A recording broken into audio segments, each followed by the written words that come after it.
Shalom. First and foremost, we're going to start off by giving all praises and glory to Yahweh, Ba'ashem, Yahushai, Ba'ashem, Ruchakudash. Double honors to the apostles and elders of Yasharala that rule well, and salutations to you, Achim, out there preaching this word in truth and in sincerity. And we're just going to do a quick response to this comment that this girl, Eliana Yisrael, left on Elder Malcolm's channel. You know, and basically she was saying, like you brothers are reading, it says, where is the law about the woman learning in silence in the Torah? Sounds like that's a camp doctrine, and you know, the point is, hey, we're gonna prove it to you, man. You know, because here in GMS, hey, we only speak the truth, man. You know, if it doesn't come out to scriptures, we won't say it. You know, so hey, the women learning in silence is part of the scriptures, and it's just not the New Testament; it's the Old Testament too. You know, and really, you know, to be quite frank, hey, there is no such thing as the old and new. It's all one book. If you get the common body in the book, hey, the Lord said, well, that He comes in the volume of the book. He didn't say just the New Testament. He didn't say just the Old Testament. He said the whole thing. You know, so you can't pick and choose that. You know, oh well, it says it here, but it doesn't say it here. No, if it says it in the New Testament, it's still the same thing if it will say it in the Old Testament. And you know why is that? Because the prophets in the New Testament was quoting the Old Testament. All right, that was their reference guide, was the Old Testament, man. All right, this is Hebrews chapter 10 verse 7. Then said I, lo, I come in the volume of the book. It is written of me to do thy will, O Most High. Right, and where is he quoting that from? From Psalms. Yeah, this is Psalms 14:7. Then said I, lo, I come in the volume of the book. It is written of me. That's right. There you go. So hey, we could just go in the New Testament and bring out scriptures about that, and you're still done. You're still through. You're still finished. You're still proven wrong, man. But hey, we are the men of the Lord, so hey, we're gonna prove it to you. Can you get if any man be spiritual, let him know that the words of that's the spirit.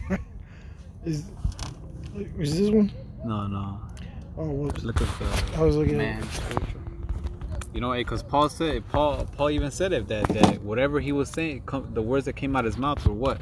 Commandments of the Lord. You know.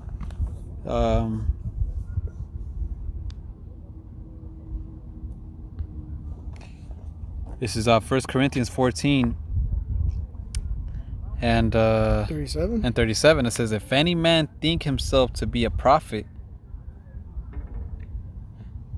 well, hey, that's the spirit. Look, because in that same chapter it tells you about women learning in silence. I'm gonna read it all. This is 1 Corinthians 14 and 32. Yeah, get 32. Get 32 because it talks about the prophets. 32, it says, and the spirit of the prophets are subject to the prophets. Exactly. So the understanding of these prophecies are subject to certain men that the Lord set up, man. All right? The prophets are back in their lots again, doing what they always done, man. Preach this word in truth and in sincerity. All right? Not no woman. All right? The Lord didn't set up women to teach this word, you see? In Job 39:17, he didn't give them wisdom or understanding. All right? But let's continue. 33, 1 Corinthians 14:33, for God is not the author of confusion, but of peace, as in all churches of the saints. Right. So if it didn't say in the Old Testament, and it only said it in the New Testament, that would be confusing. Right. You know? They'll right then and there, that will cause a lot of confusion. But no, he's not. You know, you women that don't want to receive that, you women are proud, man. You know, and you still have that Western mindset. You know, even though you call yourself daughters of Yisrael or of Yasharala, man.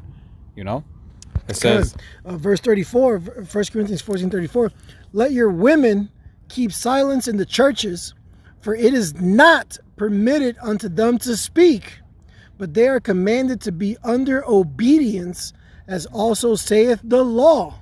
There you go. Also grab that Genesis 3. As also saith the law. You know? Yeah, let's grab that precept. And then keep going. Verse 35. 1 Corinthians 14:35. And if they will learn anything, let them ask their husbands at home. For it is a shame for women to speak in the church. Right. Like, why are they gonna ask their husband? Why? Because they're under subjection under them. Mm-hmm. You know, 1 Corinthians 11, it says the head of the woman is man. The head of man is Hamashiach, and the head of Hamashiach is Yahweh. You know, the Most High deals with order. You want to go back? This 11. Yeah, verse 3, it says, but I will have you know that the wait, call it out, Sakya. 1 Corinthians 11 and 3, it says, but I will have you know that the head of every man is Hamashiach, and the head of the woman is the man, and the head of Hamashiach is Yahweh. So if the man is the head, why will he learn from the woman? You know, why you know, it'll be out of order if the woman is leading the man. You know, if the woman starts teaching. Now, we're not saying, you know, that everything the woman says is wrong and you can just completely cut her off. No, sometimes they do speak through the Spirit. There's perfect examples of that in the scriptures, but there's a way to come about that.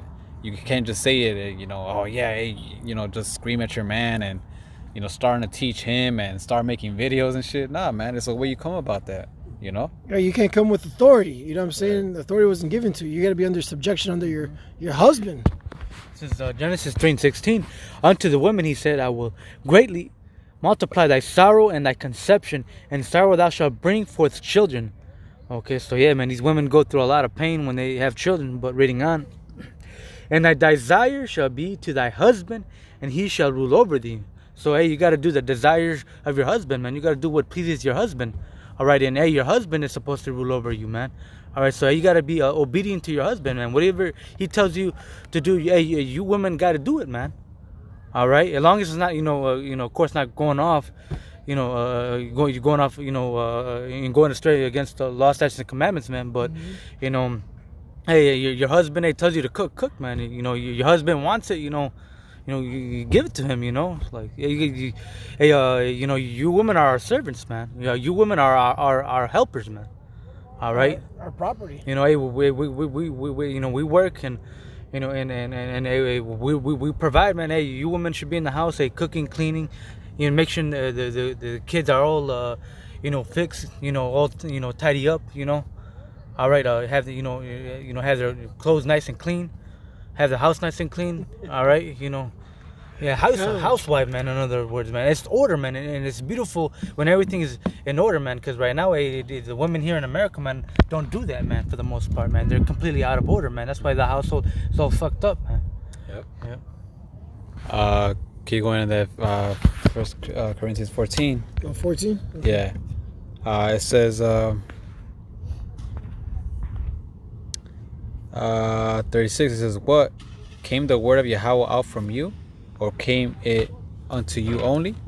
It says, if any man think himself to be a prophet or spiritual, so if you consider yourself spiritual, it says, let him acknowledge that the things that I write unto you are the commandments of the Lord. Ooh. So what? He was speaking through the Spirit, man. These weren't just his words, Paul's words, just, because he wanted to say something. No, Paul was doing everything according to the scriptures, And if this wasn't right, hey, why would the Lord put it in the scriptures? Right. It's that question was that was a proud ass statement, man. And it's very dangerous. The scriptures say, what? Don't add or take away. If you take that away, hey, you're taking away from the word. So what? You're gonna be taken away from the book of life, just like the scriptures say. God. This is Psalms 12:6. The words of the Lord are pure words, as silver tried in a furnace of earth, purified 7 times, man. All right? So there's no mistake in these words, man. These words are faithful and true, man. The Old and New Testament, including the Apocrypha, of course. All right? Because that's part of the scriptures. All right? And how do we know that? It's through the Spirit, man, through faith, man. Why? Because precept upon precept, man, they all line up perfectly. You see? The Lord gave us the understanding through the apostles, right? And the apostles, they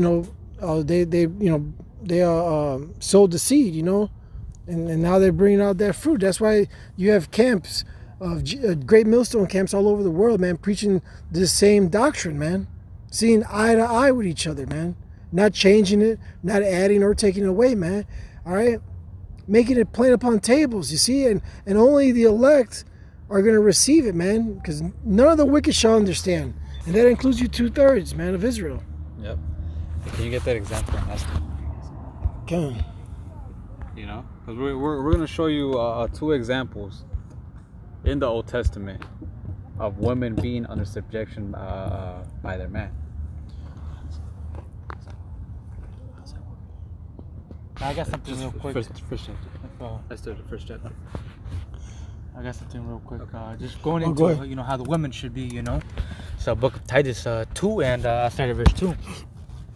That the aged woman, also like verse 3, that the aged woman likewise, that they be in behavior as becometh holiness, not false accusers, not giving too much wine, teachers of good things. All right, that they may teach the young women to be sober. All right, and these women, man, these older women, should be a better example to these younger women. How to be a better woman. All right, reading on, to love their husband, to love their children. All right, so it says to love their husband, man. So you gotta, these women, these older women, gotta teach the younger women how to please them, man, how to please their husband. All right, and to love their children, to be good unto the children, man. All right, how to take care of them, man. How to keep their clothes clean, to cook for them, to give them a proper diet, how to breastfeed them, how to be a better mother, okay? To love their children, to be discreet, chaste, keepers at home, so to cover yourselves, man. Not to be, half naked out here in public, man. That's just for your body's just for your man to look at, man. For him to have pleasure over it, man. Not for other people to look at it, while you're at the grocery store shopping. All right. Keepers at home. So you women shouldn't be going out club to club, man. You should be at the house, man. All right, taking care of the household, man. Taking care of the children. Good, obedient to their own husband. So be obedient, man. Listen to your husband. All right. Do the things that please him, man. All right. Be a helper unto him. That the word of the Most High be not blasphemy. All right, but that was it to that. Right, that the word of the Most High be not blasphemy, man. Because when you're proud and you're over here trying to rule over your man and screaming and shit, that's a bad look on a man, and that reflects back to the scriptures, This is an example in Esther. This is Esther, the first chapter. I'm gonna start at verse 10. It says, on the 7th day, when the heart of the king was merry with wine, he commanded Mehuman, Bista, Harbona, Bigtha, and Abagtha,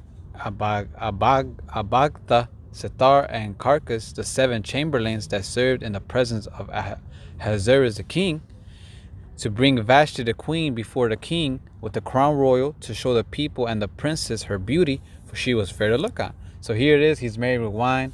He's feeling good. He's like, oh man, the scriptures say what the glory of a man is what is the woman. Man, I'm gonna show her out, man. I got a beautiful queen, got a beautiful wife. So I'm gonna show her out.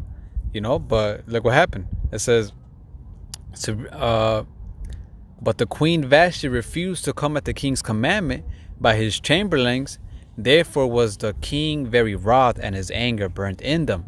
And then the king said to the wise men, which knew the times, for so was the king's manner toward all that knew law and judgment.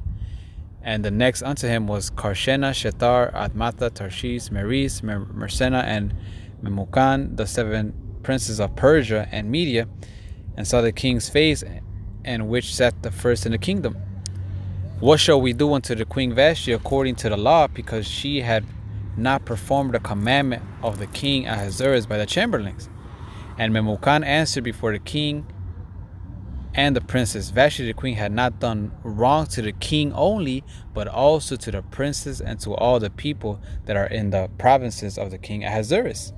For this deed of the queen shall come abroad unto all women, so that they shall despise their husbands in their eyes, when it shall be reported that King Ahasuerus commanded Vashti the queen to be brought in before him, but she came not.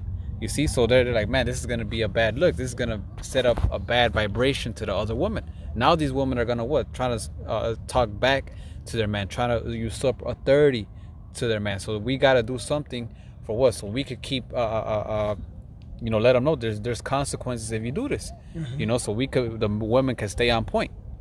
It says, likewise shall the ladies of Persia and Media say this day unto the king's princes, which have heard the deed of the queen, thus shall there arise too much contempt and wrath.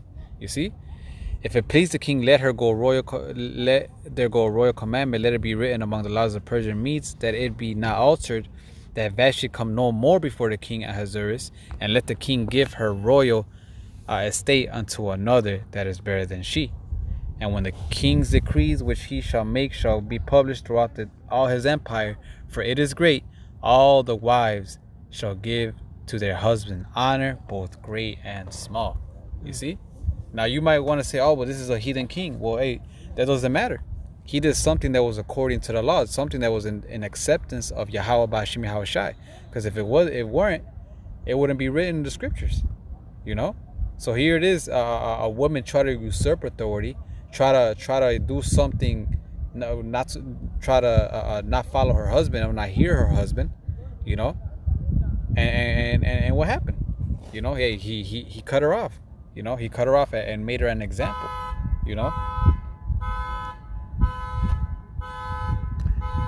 Hey man, the car had to chime in on that one. There you go. So hey, this is an example of men being over women. Because it wasn't just us. It wasn't just the heathens were doing that too back then. Sure, they still do that. In the Arabic countries. They check these women, man. They beat these women if they get out of line. So hey, how much more them learning in silence, man? Yeah. And you got anything else? There's another one in Jeremiah 44. Okay. These are examples of men, having authority, man. And if you have authority, where you're gonna teach, you're gonna teach your woman, you're gonna tell her what to dress, you're gonna tell her what to cook, you're gonna tell her all those things, man. So to show you that this vibration, these type of dealings were going on back then. Paul was just quoting the Old Testament. Damn. Yeah, go ahead. Check it.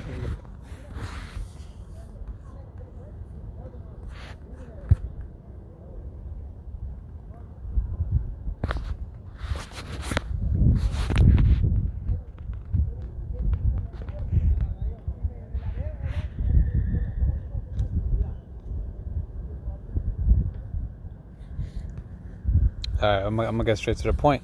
This is Jeremiah 44:19. It says, and when we burn incense to the Queen of Heaven and pour our drink offerings unto her, did we make her cakes to worship her and pour our drink offerings unto her without our men?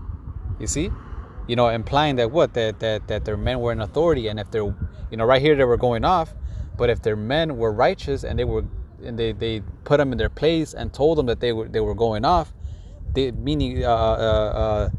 wouldn't be doing this. But since their men weren't doing any of that, they were letting them run around and do whatever they want. That's why they were worshiping the Queen of Heaven, implying that their men had the authority. Men were in control back then. The men, their husbands allowed it, because they were going off themselves. You know what I'm saying? Right. Yeah. So that's pretty much it. These are examples to show you that girl, whatever her name was, that she's wrong, Yeah.